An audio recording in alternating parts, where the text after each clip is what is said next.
Voy a resolver el ejercicio 2 de la opción B del modelo de 2020. En el primer apartado nos piden calcular el área del triángulo formado por los ejes de coordenadas y la recta tangente a la curva de la gráfica de la función que nos dan, que es f de x igual a 3 entre x más 1. El triángulo formado por los ejes de coordenadas es un triángulo rectángulo y por lo tanto nos bastará con hallar los puntos de corte de la tangente con los ejes para poder calcular el área de ese triángulo. Vamos a calcular en primer lugar la recta tangente a la gráfica de la función en el punto x igual a 2. Para calcular la recta tangente tenemos que calcular la pendiente y un punto, que es el punto de tangencia. O también la pendiente y la ordenada en el origen, pero para calcular la ordenada en el origen, conociendo la pendiente, necesitaremos un punto. Vamos a empezar con la pendiente. Sabemos que la pendiente es la derivada en el punto de tangencia. Por tanto, tenemos que calcular en primer lugar la función derivada. La función derivada es la derivada de 3 entre x más 1. Para calcular esa derivada podemos hacer dos cosas. Uno, calcular la derivada de un cociente, que nos quedaría la derivada de 3, que es 0, por x más 1, menos 3 por la derivada de x más 1, que es 1, dividido entre el denominador al cuadrado.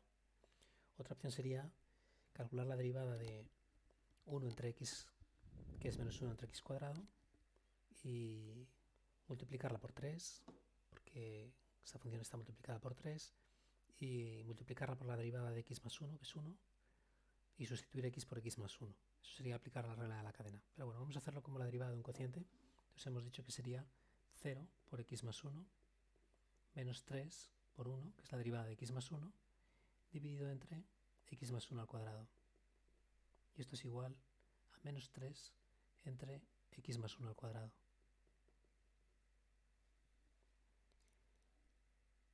La pendiente de la tangente en x igual a 2 es igual a la derivada en x igual a 2, que es menos 3 entre 2 más 1 al cuadrado. Esto es igual a menos 3 entre 3 al cuadrado, que es menos un tercio.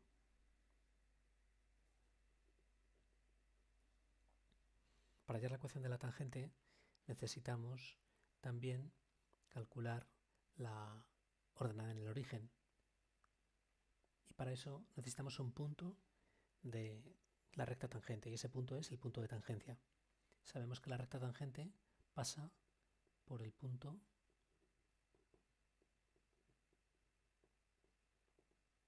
de coordenada x igual a 2 y coordenada vertical, el valor de la función en ese punto. Cuando x vale 2, la función tiene de altura f de 2. Ahora, para escribir la ecuación de la recta tangente podemos utilizar la forma punto pendiente.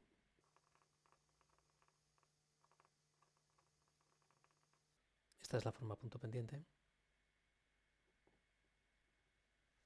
donde m es la pendiente y x sub 0 y sub 0 es un punto de la recta. Un punto cualquiera, nosotros vamos a utilizar el punto de tangencia, que es el punto que conocemos. Podemos simplificar la ecuación escribiéndola en forma explícita.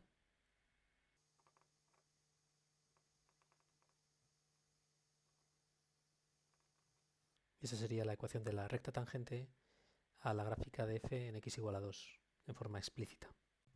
Lo que nos pedían era el área del triángulo determinado por esta recta y los ejes de coordenadas, que como he dicho es un triángulo rectángulo,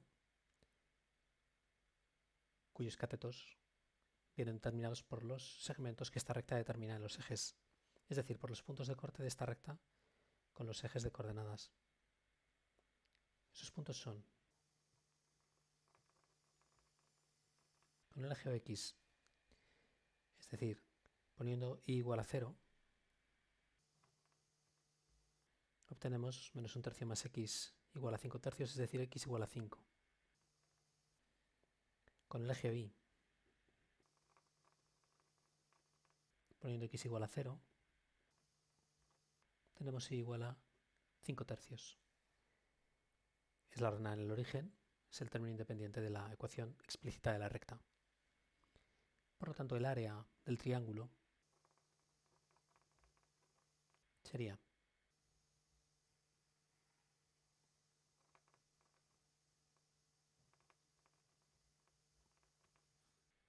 un medio de la base por la altura. La base es la coordenada horizontal del punto de corte con el eje OX. La altura es la coordenada vertical del punto de corte con el eje OY. El área es 25 sextos. Vamos a ver en GeoGebra cuál es el triángulo cuya área hemos calculado para hacernos una mejor idea. La línea verde es la función f. Esta es la tangente que hemos calculado en el punto x igual a 2. Fijaros que es tangente justo en el punto x igual a 2. Hemos hallado los puntos de corte. El punto de corte con el eje horizontal era 5, x igual a 5, en el eje vertical 5 tercios, y el área pues simplemente es base por altura multiplicado por un medio. En el apartado B se nos pide hallar las asíntotas y los intervalos de crecimiento y decrecimiento. Vamos a empezar con las asíntotas. Asíntotas verticales. ¿Cuál es el dominio de la función? El dominio de la función sería todo r excepto menos 1. ¿Por qué? Pues porque, como veis en la ecuación de la función, el denominador tiene una raíz que es x igual a menos 1. Es una función racional. Los únicos puntos fuera del dominio son los que anulan el denominador. Esta es la única operación que tiene problemas de definición. La suma no los tiene, obviamente, y el cociente sí cuando el denominador es 0. Por tanto, ese es el único punto que está fuera del dominio. Y, por tanto, ese es el único punto en el que la función puede tener una asíntota.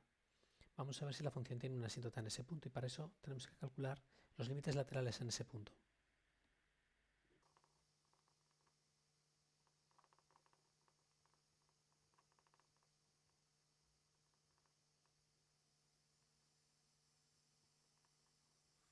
El límite cuando x tiende a menos 1 por la derecha es infinito. Esto ya implica que tenemos una asíntota en x igual a menos 1.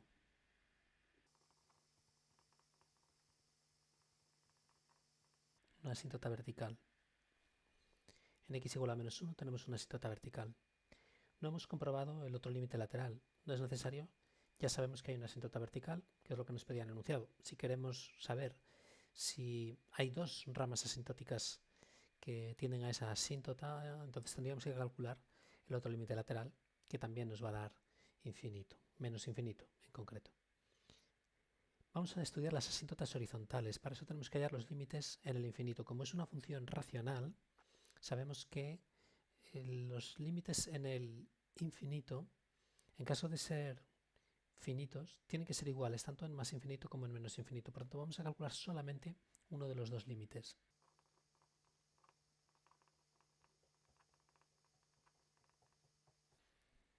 Obtenemos que el límite cuando x tiende a infinito es 0. El límite cuando x tiende a menos infinito, por tanto, también tiene que ser 0 porque la función es racional.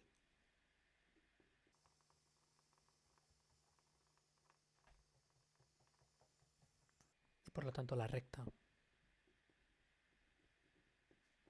y igual a 0, es decir, el eje horizontal,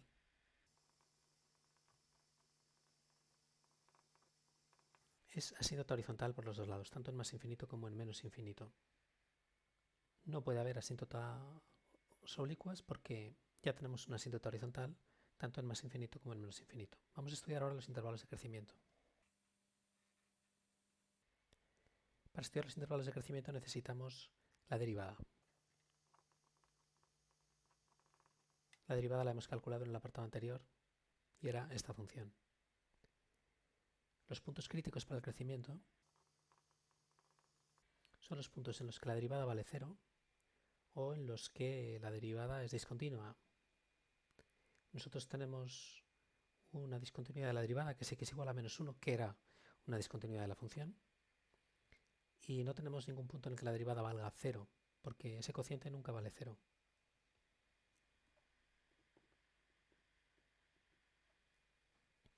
En realidad siempre los puntos que están fuera del dominio son puntos críticos, porque si la función no está definida en un punto, entonces no es continua en ese punto y por lo tanto no es derivable en ese punto. Tenemos que estudiar, por lo tanto, dos intervalos. El intervalo desde menos infinito hasta menos 1 y el intervalo desde menos 1 hasta infinito, que son los dos intervalos en los que está dividido el dominio por la discontinuidad que tiene en x igual a menos 1.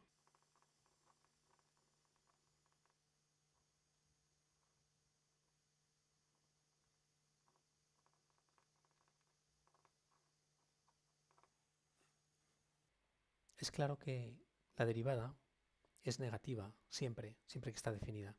Fijaos en que x más 1 al cuadrado siempre es positivo y menos 3 entre un número positivo siempre es negativo, con lo cual en este intervalo la derivada es negativa y en este intervalo la derivada también es negativa. Es decir, que la función es decreciente en este intervalo y decreciente en este intervalo.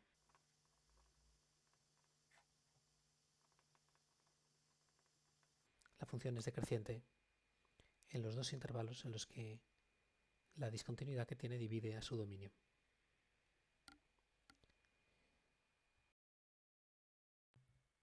En el tercer y último apartado se nos pide calcular una integral definida relacionada con la función f. Vamos a calcularla.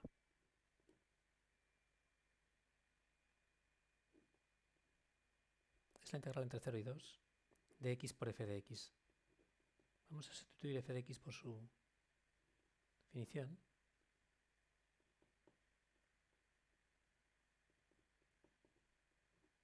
Para pensar qué tenemos que hacer ahora para calcular esa integral. Vamos a simplificar eso.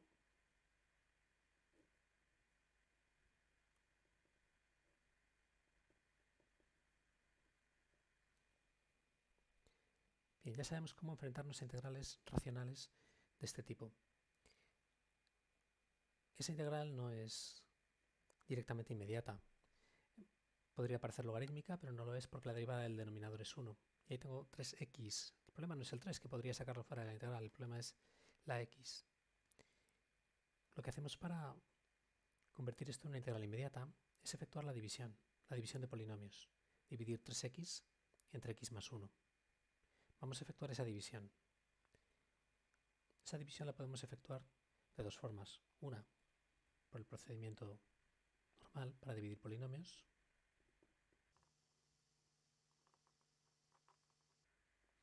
Con el que obtendríamos cociente 3 y resto menos 3.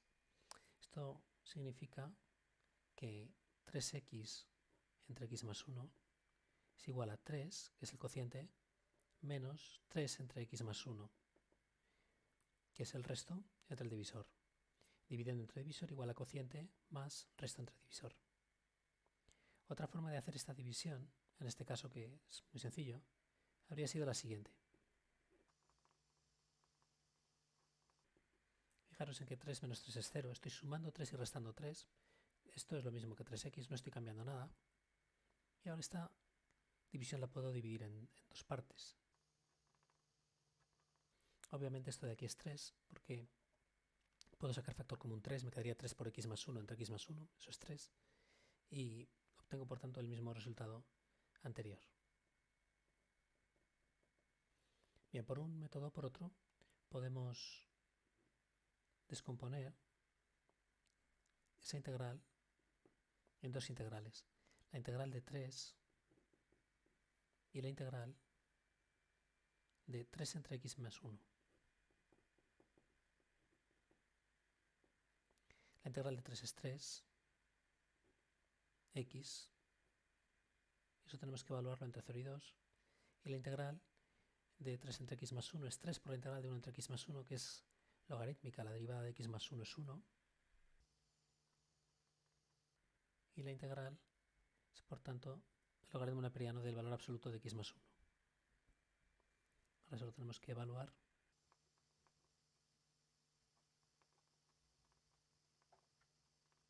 y calcular.